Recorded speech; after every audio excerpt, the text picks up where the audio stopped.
Audience distinguée en ce lieu, en cette ville. Prononçant ce mot de privilège à Paris, je ne puis m'empêcher de penser à la nuit du 4 août 1789, où dans un grand élan d'enthousiasme, la noblesse et le clergé, lors d'une séance de l'Assemblée nationale, abandonnent leurs privilèges volontairement, même si les privilèges naissent toujours de leur cendre.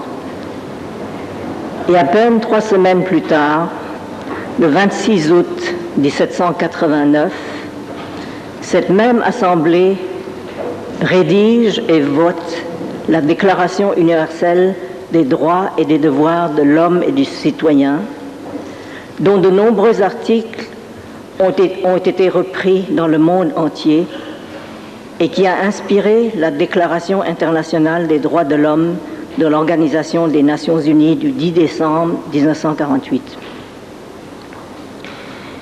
Il est vrai que le privilège dont je jouis aujourd'hui est d'un tout autre ordre, et j'en suis bien consciente, vient du seul fait d'être née fille du prince Maïdol, dont nous fêtons cette année le 100e anniversaire de naissance. Il est de bons et de mauvais privilèges. Les mauvais sont ceux qui mènent aux abus et aux injustices. Les bons sont ceux qui, en renforçant les qualités d'hommes de bonne volonté, leur permettent d'atteindre plus rapidement leur plein épanouissement et ainsi d'aider leurs prochains d'une façon efficace. Le prince Maïdol a été l'un de ces privilégiés qui a ainsi pu s'accomplir dans sa courte vie d'à peine 38 années. Le prince Maïdol, fils du roi Chulalongkorn, 5e roi de la dynastie Chakri, connu aussi sous le nom de Rama V, plus accessible aux Occidentaux, et de la reine Sewangwatana, naquit au palais royal de Bangkok le 1er janvier 1892. Il était l'un des 20 princes du premier rang, parce que né de l'une des 4 reines de ce règne. Dès sa plus tendre enfance, il fut conscient de l'obligation de maintenir sa dignité, mais aussi conscient de la servitude qu'impliquait son rang. L'état militaire n'est pas le seul à avoir sa grandeur et sa servitude. Le prince Maïdol, tout jeune, fait montre d'un sens du respect humain, de la dignité et de l'égalité des hommes qui le caractérisera tout au long de sa vie. Par exemple, dans l'école fondée par le roi son père, au lieu d'un compagnon princier de sa suite qu'il pouvait désigner comme camarade d'études, il choisit un petit garçon qui se trouvait le seul élève de la classe à ne pas avoir de rang princier. Parmi les nombreuses réformes du roi Chulalongkorn, celle de l'éducation n'a pas été l'une des moindres. Il a, en particulier, donné à chacun de ses fils une formation excellente, accordant à ceux dont la santé le permettait l'occasion d'aller étudier en Europe, notamment en Angleterre, en Allemagne, en Russie ou au Danemark. Il comptait par là former des serviteurs de l'État aux connaissances modernes de l'Occident et au dévouement total envers leur père et leur patrie. 2 événements importants marquent la vie du jeune prince à Bangkok. À l'âge de 2 ans, c'est l'ancienne cérémonie de la tonsure qui marque en quelque sorte le passage de l'enfance à l'adolescence. Quelques années, quelques mois ou même quelques semaines avant la cérémonie, selon les cas, on fait au jeune enfant un chignon au sommet de la tête dont toutes les autres parties sont rasées. Les fêtes peuvent durer jusqu'à 1 semaine et s'ils sont princes du premier rang, à l'issue de la cérémonie, le roi confère à ses fils un titre spécial qui, pendant le règne du roi Chulalongkorn était un nom de province. C'est ainsi que le prince Maidol reçut le titre de prince de Songkhla, Songkhla étant une province importante dans le sud du pays. Le deuxième événement, c'est l'entrée du prince dans le noviciat. Le noviciat, dans le bouddhisme, c'est la préparation non seulement à l'état de moine bouddhiste, mais encore à l'entrée en religion d'un mineur dans le bouddhisme. Tout homme peut entrer en religion pour une période de son choix, 3 jours, 1 semaine, 1 mois, ou une saison des pluies entières, autrefois la période bénie entre toutes. Le prince Maidol accomplit son noviciat de 4 mois à l'âge de 12 ans et 8 mois, en même temps que son demi-frère, le prince héritier Vajiravut, qui devait devenir plus tard le roi Vajiravut ou Rama VI. Il étudia avec sérieux les préceptes religieux, les règles de vie très strictes, et au dire de ses compagnons laïcs, se trouvant aussi au temple pour servir les princes, fut chargé, avec d'autres, de transmettre son savoir aux autres enfants. Son contact avec le bouddhisme, il ne l'oublia jamais et le montra toute sa vie par sa compassion, sa modération, sa générosité.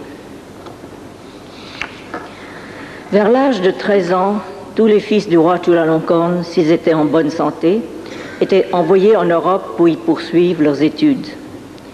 Ils se rendaient tous en Grande-Bretagne tout d'abord, puis certains dans d'autres pays. Le prince Maidol est ainsi envoyé avec 2 autres de ses demi-frères en Angleterre. Les 2 plus jeunes princes, dont le prince Maidol, vont dans une famille qui avait déjà reçu d'autres jeunes princes. Il semble se faire rapidement à sa nouvelle vie. Weems, le maître de maison, qui est aussi le précepteur des 2 plus jeunes princes, reconnaît des talents prometteurs dans les dessins de Maidol et lui prédit un brillant avenir d'artiste. Il lui fait donner des leçons et le jeune prince envoie dessin sur dessin à son père. Au bout de 8 mois, le roi Chulalongkorn demande au précepteur de choisir celui des 2 princes qu'il estime le plus apte à poursuivre une carrière militaire. Le choix de Weems se fixe sur Maidol car il montre beaucoup de courage et de détermination dans ce qu'il fait. Le roi et le prince héritier, ce dernier pourtant sorti de l'école militaire de Sandhurst, décident d'envoyer le prince faire ses études militaires en Allemagne parce que la discipline y est meilleure. Réticence de Weems qui réplique « Nous pouvons faire du prince Maidol un bon soldat ici, ou tout au moins il peut commencer à apprendre l'allemand en Angleterre. » Et il inscrit à l'école de Harrow. Plus de dessins et un long silence pendant les 2 premiers mois à Harrow. La première lettre du prince à son père montre combien il est sérieux et consciencieux. « Je dois beaucoup travailler, tard dans la nuit, dit-il, au point de me faire gronder par le maître surveillant, parce que je ne suis pas au niveau de mes camarades, et comme je viens d'apprendre que je ne resterai pas longtemps ici, je dois me dépêcher. Cela ne serait pas convenable si je restais dans les petites classes. » Contrairement à ce qu'on pourrait penser, il écrit qu'il est heureux d'aller en Allemagne et de devenir soldat. Les grands obstacles étaient le français et le latin, qu'il n'avait jamais étudié auparavant.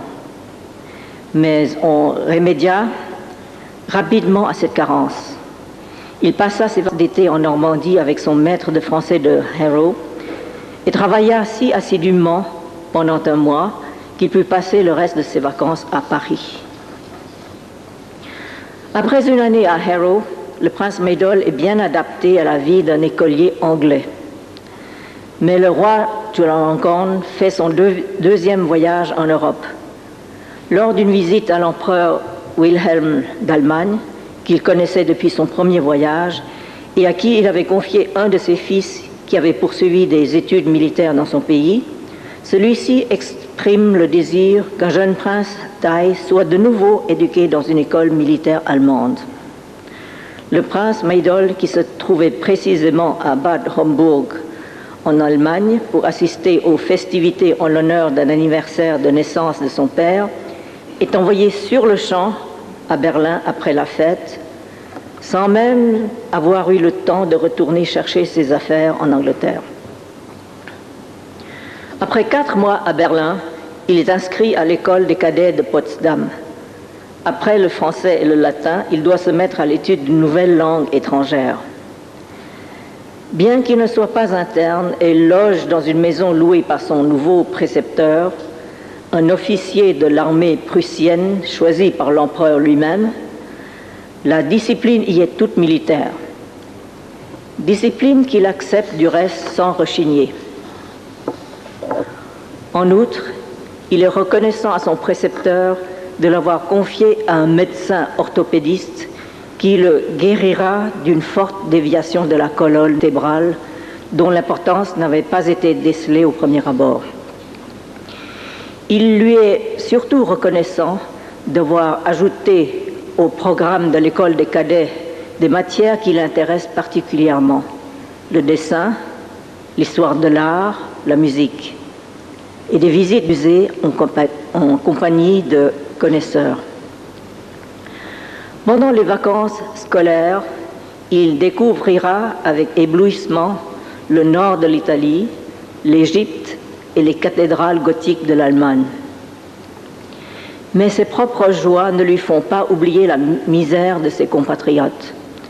À l'âge de 17 ans, on voit poindre ce qui sera sa vraie nature d'adulte, une générosité sans restriction. Il demande à son père l'autorisation de voir son premier boursier, son ancien camarade de Bangkok, à qui il voudrait faire étudier la médecine. « C'est ce que je voudrais faire, dit-il, si je n'étais pas destiné à une carrière militaire, parce que c'est vraiment d'une grande utilité. Les Thaïs ne font pas encore assez attention à leur santé. »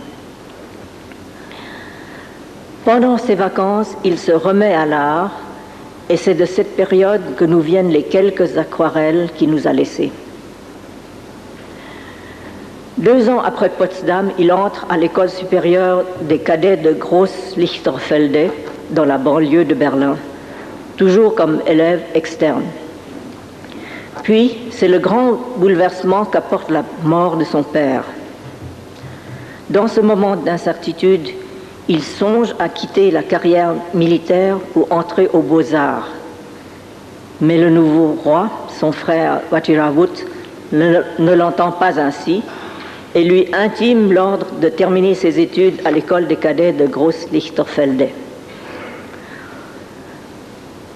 Auparavant, il décide, d'accord avec l'un de ses frères, chef d'état-major de l'armée, d'entrer à l'école navale si l'empereur lui en donne l'autorisation, ce que l'empereur lui accorde, à condition qu'il réussisse à son examen final de Groß-Lichterfelde.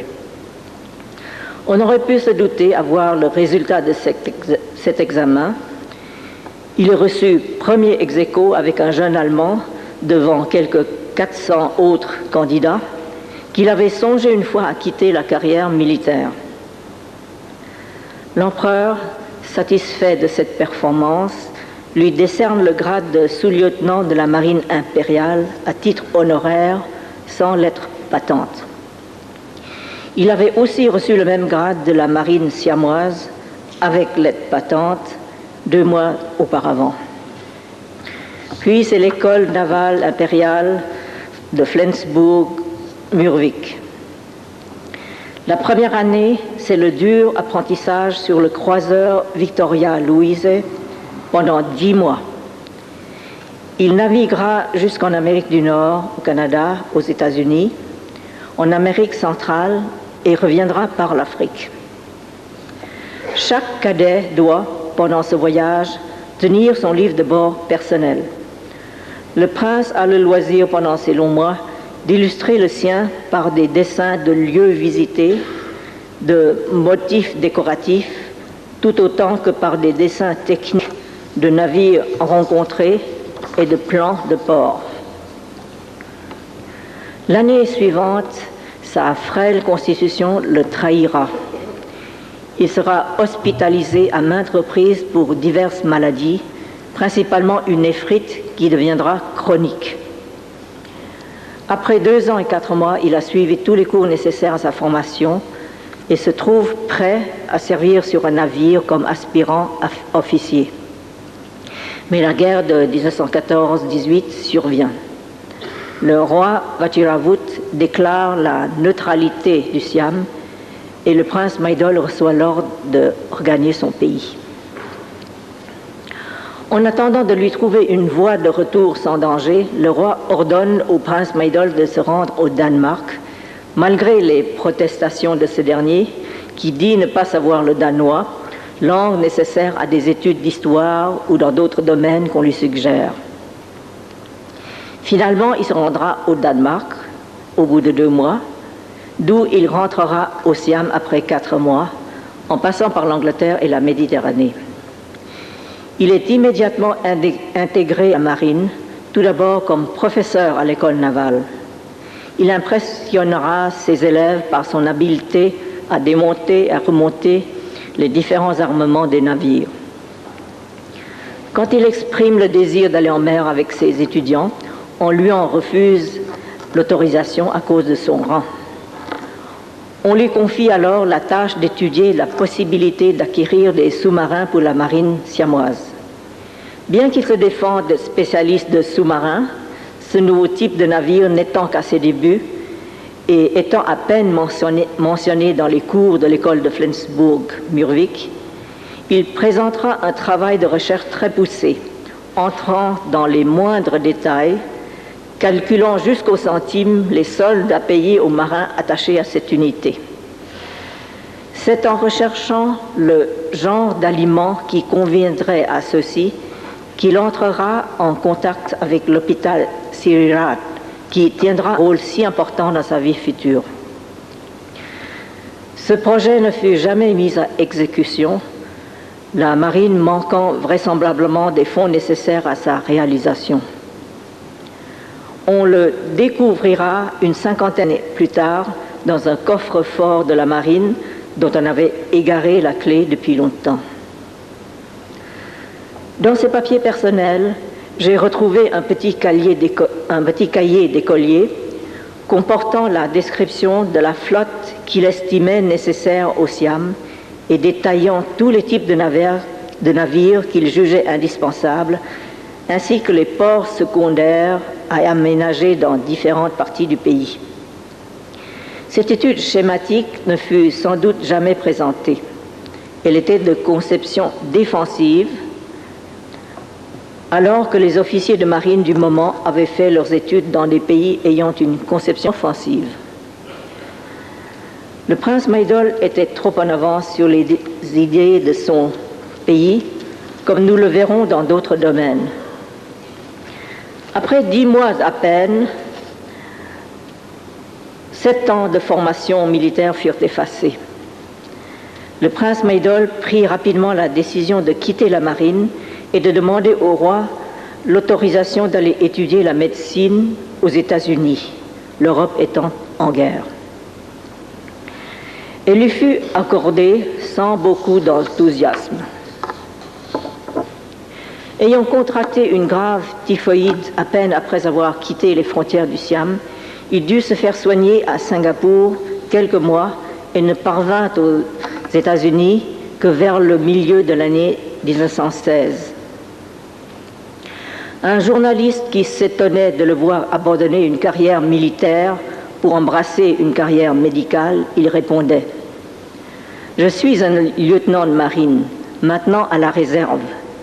J'aime mieux sauver la vie des gens que la leur ôter. Je crois en une armée et en une marine efficace, mais suffisante seulement pour la défense du pays. Je préfère voir l'argent du public investi dans des travaux publics. J'aimerais mieux construire des hôpitaux que des navires de guerre. » J'ai choisi d'étudier l'hygiène parce que je pense qu'elle me donnera la meilleure occasion d'être utile.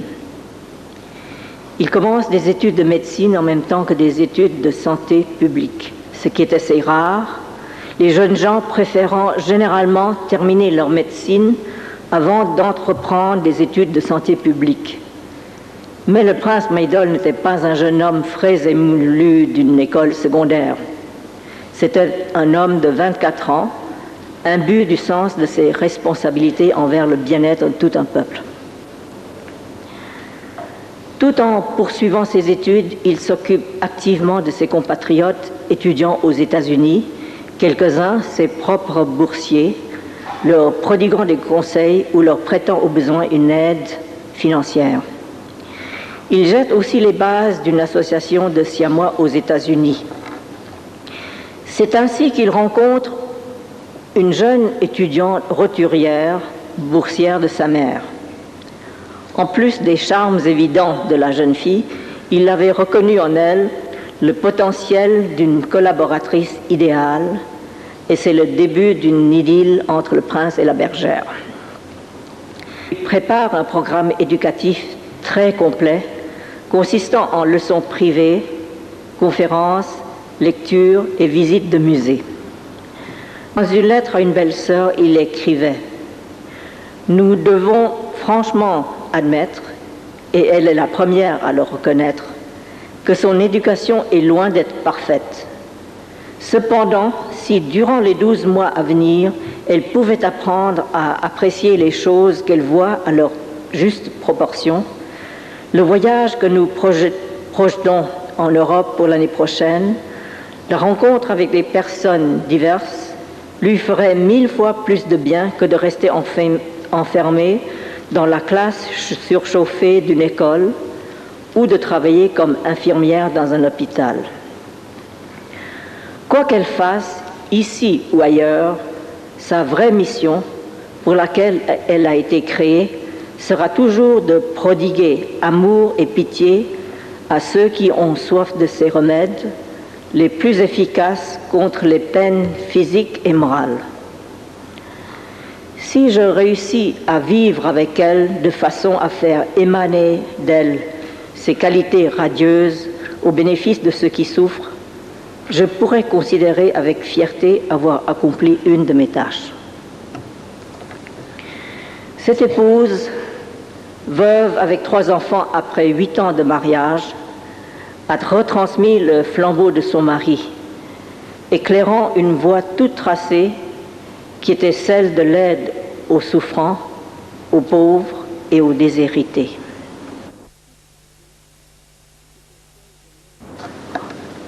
Auquel l'hôpital de Sirad est confronté, ainsi que l'État sous-développé des études de médecine de son pays. Il fait aussi venir sa jeune fiancée, qu'il épouse sans grand faste, et tous deux retournent aux États-Unis en passant par l'Europe en voyage de noces, non sans en profiter pour emmener avec eux un nouveau boursier. En 6 mois à peine, le prince obtient son certificat de santé publique, certificat qui, une vingtaine d'années plus tard, en 1947, sera transformé pour tous en maîtrise. Dans le cas du prince Maydol, le diplôme fut décerné de façon posthume. À cette époque, le ministère de l'Éducation siamois était en pourparlers avec la fondation Rockefeller pour une aide en vue de restructurer l'hôpital Sirad et de fonder une école de médecine moderne. Le ministre, estimant que le prince, qui était déjà sur place, grâce à sa personnalité et à sa compétence, remplirait de façon satisfaisante le rôle de représentant du ministère, le désigna à ce poste. Les mois qui suivirent verront le prince poursuivre de grandes discussions et échanger une longue correspondance avec la fondation Rockefeller, tout d'abord aux États-Unis, puis dans plusieurs capitales d'Europe, Londres, Paris, Berne. Tâche qu'il mena à bien. Une maladie de sa sœur l'éloigna à cette époque de sa vie de ses préoccupations principales, Elle avait une maladie des reins et leur mère avait demandé au prince de faire venir un médecin spécialisé au Siam. Le prince rétorqua qu'un voyage de sa sœur en Europe serait beaucoup plus profitable. Elle pourrait consulter plusieurs médecins dans différents pays et se faire soigner ou opérer par celui qui lui conviendrait le mieux. C'est ainsi qu'il rentra au Siam avec sa jeune femme pour chercher sa sœur. La princesse subit l'ablation d'un rein avec succès en Angleterre, suivie d'une longue convalescence.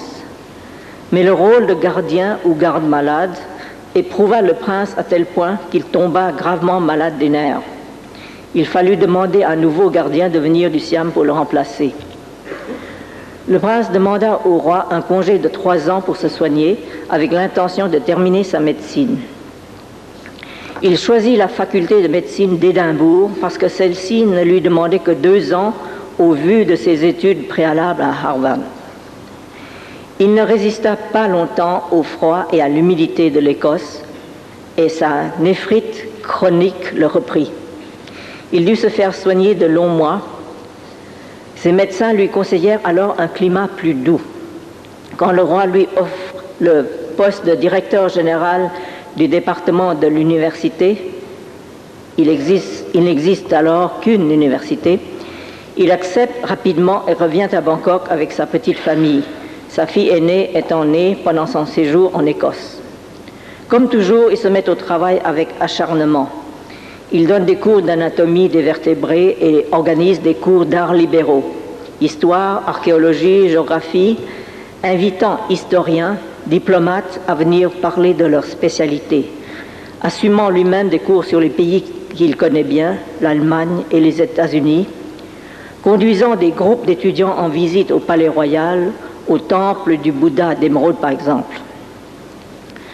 Ne trouvant pas que l'université Chulalongkorn soit au niveau d'université, il propose un plan de structure pour un véritable établissement de niveau supérieur, introduisant un programme de culture générale en première année et ensuite un programme de plus en plus spécialisé basé sur un travail de recherche personnelle. Il demandait aussi la libération de l'université de la tutelle du ministère de l'Éducation, la mettant directement sous l'autorité royale ou, si c'était dans des temps modernes, de celle du Conseil des ministres. Une fois de plus, il fut incompris. Plusieurs séances de travail pour étudier sa proposition eurent lieu, mais sans aucun résultat tangible. Ce ne fut que 60 ans plus tard que les réformes qu'il avait préconisées furent peu à peu appliquées. Son poste de directeur général de l'université consistant seulement en fonctions administratives de routine, il demande à être relevé de ce poste et il est nommé inspecteur général de l'éducation, ce qui lui donnera le loisir d'enseigner à l'université. En même temps, il s'occupe activement de l'agrandissement de l'hôpital Sirirad, esquissant lui-même les plans des nouveaux bâtiments et surtout en choisissant leur emplacement. Toujours en pourparlers avec la Fondation Rockefeller, en vue de la création d'une école de médecine moderne et d'une école d'infirmières, il en pose les fondements en envoyant lui-même 6 boursiers pour suivre des études de sciences de base, physique, chimie, biologie. Usé par le travail intense qu'il fournit, il consulte ses médecins qui lui conseillent de se rendre dans un pays de climat tempéré pour se faire soigner, alors qu'auparavant on lui avait conseillé un climat chaud. On lui indique un médecin allemand et il se rend avec sa famille à Heidelberg. Son premier fils naîtra ici. Après une certaine période de soins, le professeur allemand déclare que s'il mène une vie régulière, sa maladie des reins restera à l'état latent et qu'il pourra même poursuivre ses études de médecine selon son désir. Il part donc pour les États-Unis dans son alma mater, Harvard. La famille s'agrandit d'un 3e enfant. Après un travail acharné de 2 ans et demi, il obtient son diplôme de médecin cum laude. Mais les grands efforts fournis lui coûtent la santé. Il est hospitalisé et les médecins ne sont guère optimistes quant à la durée de sa vie. Il passe quelques mois de convalescence en Europe, non sans voyager jusqu'aux villes où se trouvent ses boursiers, et ensuite retourne à Bangkok. Il voudrait faire son internat à l'hôpital Siriraj, mais une fois encore, son rang ne le lui permet pas. Il décide de partir pour Chiang Mai, dans le nord du pays, et de travailler comme médecin interne dans un petit établissement presbytérien, l'hôpital McCormick, dirigé par un médecin américain, le docteur Cort, qu'il connaît bien. Après 3 semaines où il se dépense sans compter, il revient à Bangkok pour une crémation, mais tombe gravement malade. Après une pénible maladie de 4 mois, il meurt le 24 septembre 1929, à l'âge de 37 ans et 8 mois. Cette mort prématurée ne passa pas inaperçue. Les journaux de Bangkok et les journaux de Boston, ville où se trouve Harvard, en parlèrent abondamment. Les lettres de condoléances affluèrent de toutes parts. Le gouvernement en particulier, le milieu médical, dut éprouver un certain sentiment d'appréhension de l'avenir. Jusque-là, il était facile de s'appuyer sur l'enthousiasme, la générosité et la compétence du prince Maidol. Le docteur américain Ellis, doyen de la faculté de médecine et directeur de l'hôpital Siriraj, écrivait dans le bulletin de l'Institut de l'histoire de la médecine 6 ans plus tard: pendant les 10 dernières années de sa vie, le prince Maidol a été sans aucun doute la personnalité la plus marquante dans le domaine de la médecine de son pays. Il a payé de sa personne et de sa bourse. Il était toujours là lorsqu'il s'agissait de trouver certaines sommes pour financer rapidement certains projets. Ses contributions en propriété et en bâtiment pour l'hôpital furent innombrables. Soucieux de préparer l'avenir, il avait institué des bourses dans des domaines divers et à des niveaux divers. Le docteur Ellis dit encore: l'aide d'un tel homme, sans tenir compte de son secours financier, est d'une valeur inestimable pour une institution. C'est pourquoi la nôtre a subi une perte irrémédiable. La vraie valeur des réalisations du prince Maidol deviendra plus apparente avec les années. Mais nous pouvons dire, même aujourd'hui, que grâce à son amour de la médecine, son pays lui doit une reconnaissance éternelle. Le docteur Ellis parle en médecin. Son amour de la médecine, certes, le prince l'a dit lui-même, mais n'est-ce pas avant tout l'amour des hommes, de tous les hommes souffrants, en particulier de ceux qui n'ont rien, qui font appel à sa compassion et à son dévouement? Le prince Maidol lui-même n'avait pas peur de la mort. Il craignait seulement de laisser une œuvre inachevée. Avant de partir malade pour se soigner en Allemagne en 1925, il écrivait à l'un de ses médecins, se désignant lui-même comme le malade et posant de nombreuses questions, montrant toute sa lucidité, telle que: avec une telle maladie, est-ce indiqué de continuer à travailler? Il faut penser à la qualité du travail aussi, et non seulement au bien-être du malade. Avec cette maladie, le malade sera-t-il capable de fournir un travail lourd tout en l'effectuant de façon correcte, ou faut-il qu'il cherche un remplaçant capable? Le malade vivra-t-il assez longtemps pour achever son travail? Dans le cas contraire, s'il arrive à effectuer seulement la moitié du travail et qu'il faut chercher quelqu'un d'autre pour le continuer, ce sera difficile. Il vaudrait alors mieux chercher quelqu'un d'autre dès le début. Le travail actuel du malade est le suivant. 1. Enseignement de la biologie à l'école prémédicale, 6 heures par semaine, sans compter la préparation. Enseignement de l'histoire, 2 heures par semaine, sans compter la préparation. 2. Surveillance et organisation à l'hôpital Siriraj, environ 36 heures par semaine. 3. cérémonie royale, 4 devoirs sociaux. Tous ces travaux sont en général pleins de responsabilités et de tracasseries, de quoi vous tuer à petit feu.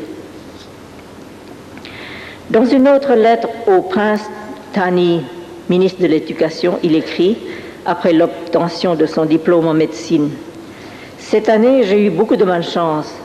En avril, j'ai eu une influenza suivie d'une pyélite chronique qui dure encore maintenant et dont je n'arrive pas à me guérir, accentuant la néphrite que j'avais déjà. À part cela, j'ai eu une inflammation de l'appendice qui a nécessité une opération. J'espère ne pas devoir retarder mon retour à Bangkok. Une fois de retour, j'espère être en assez bonne santé pour travailler encore au moins 2 ou 3 ans. » Ces médecins, dont l'un lui avait prédit quelques mois à vivre et l'autre quelques mois ou quelques années selon son mode de vie, étaient plus près de la vérité. Sur son lit de mort, il avait un jour fait venir un de ses oncles et lui avait dit: « Depuis ma naissance, j'ai toujours vu ma mère si triste. Rien ne pouvait la rendre heureuse. J'avais pitié d'elle. C'est pourquoi j'ai pensé qu'étant le seul fils qui lui restait, je devais la rendre fière de le voir capable de faire quelque chose d'utile au pays. Je voulais qu'elle puisse dire qu'elle ne m'avait pas élevé inutilement. Que je sois fonctionnaire ou militaire importait peu, parce que j'avais plusieurs frères, princes du premier rang. J'ai donc pensé que sauver des vies était une chose importante que je pouvais faire seule. » C'est peut-être là le secret du prince Maydol.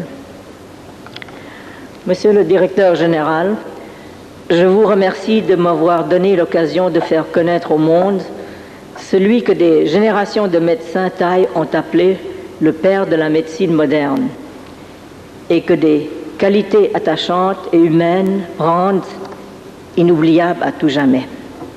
Merci.